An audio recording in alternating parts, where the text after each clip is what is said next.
हम सब पक्ष में हैं, लेकिन हर जगह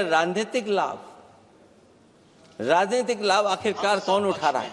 क्योंकि मैं अपनी बात खत्म कर रहा था, अध्यक्ष महोदय ये पूछ रहे हैं कि आज महादेव ऑपरेशन पे मैं धन्यवाद क्यों नहीं दे रहा हूं। अध्यक्ष महोदय, जिस समय समर्थन की बात आई, पूरे देश के जितने भी राजनीतिक दल हैं वो आपके साथ थे। समर्थन की बात आई, आखिरकार इनकाउंटर कल ही क्यों हुआ? जितने भी राजनीतिक दल हैं वो आपके साथ थे। और अध्यक्ष महोदय, इनकाउंटर कल ही क्यों हुआ? फिर वही बात मैं दोहराऊं जिसकी वजह से पहलगाम हुआ, जिसकी वजह से पुलवामा हुआ।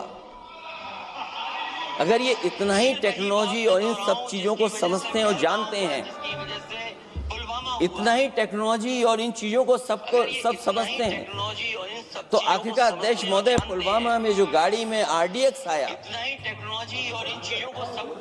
वो गाड़ी आज तक क्यों नहीं पकड़ी गई? और शायद भारतीय जनता पार्टी के लोग ये जानते होंगे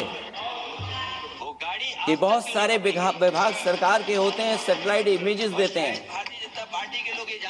अगर आज भी भारतीय जनता पार्टी चाहे तो पुलवामा में जो गाड़ी आई है, सैटेलाइट इमेजेस से वो पता कर सकती है कि वो किस रास्ते से वो गाड़ी आई थी। आप हिम्मत क्यों नहीं जुटा पा रहे हैं उसके लिए? पहलगाम के हमलावरों को कल हमारे सुरक्षा बलों ने ऑपरेशन महादेव करके अपने अंजाम तक पहुंचा।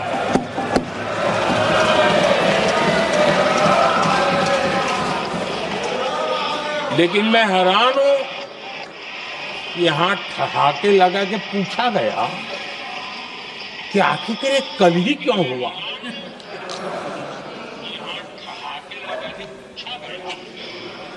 अब ये क्या हो गया है मुझे समझ नहीं आ रहा है। क्या ये ऑपरेशन के लिए कोई सावन महीने का सोमवार ढूंढा गया था क्या? क्या हो गया है इन लोगों को? हताशा, निराशा इस हद तक।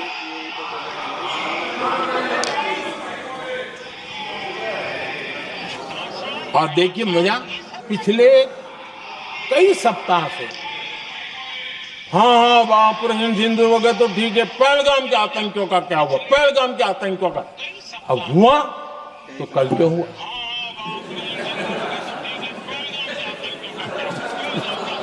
और कल ही क्यों हुआ? क्या हाल है अध्यक्ष का? और फिर अध्यक्ष महोदय, राजनीति करने वाले वो लोग जो अपने चुनावी भाषण में कह रहे थे कि POK हम 6 महीने में ले लेंगे, आज जो लोग पूछ रहे हैं POK को वापस क्यों नहीं लिया? वैसे ये सवाल मुझे ही पूछ सकते हैं और किसको पूछ सकते हैं?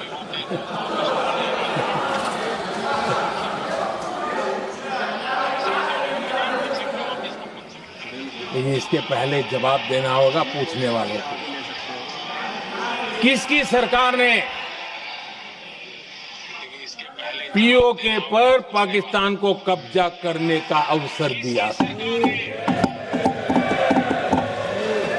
जवाब साफ है, जवाब साफ है।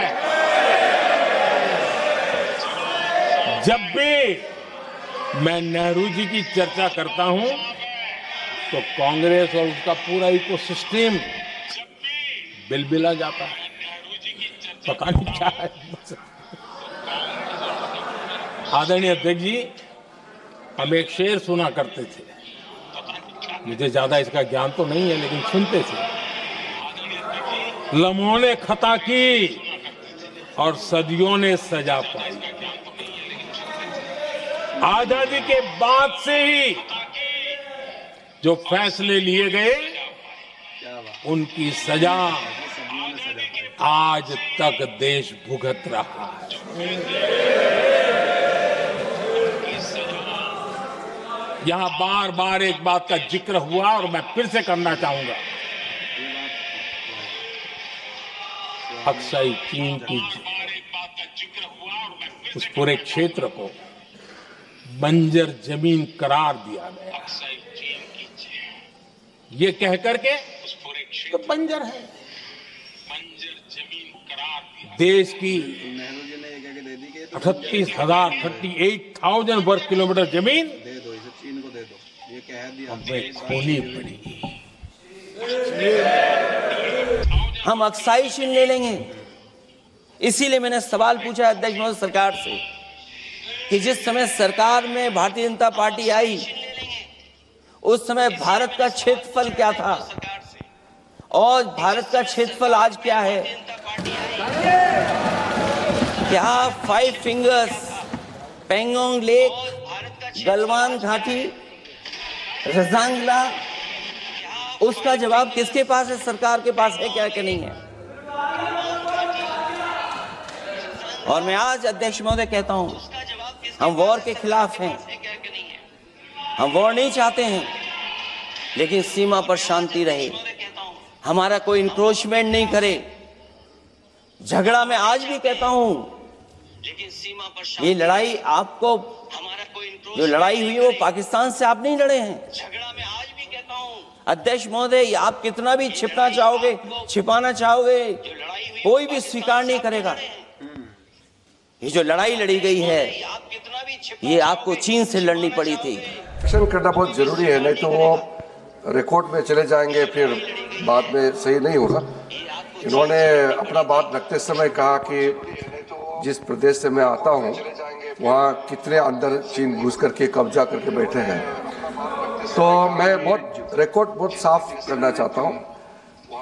1962 में जब चीन आक्रमण हुआ 10 अक्टूबर को, मेरे गांव से होते हुए 1 महीने 10 दिन असम के मिसामारी तक पहुंचे चीन के आर्मी।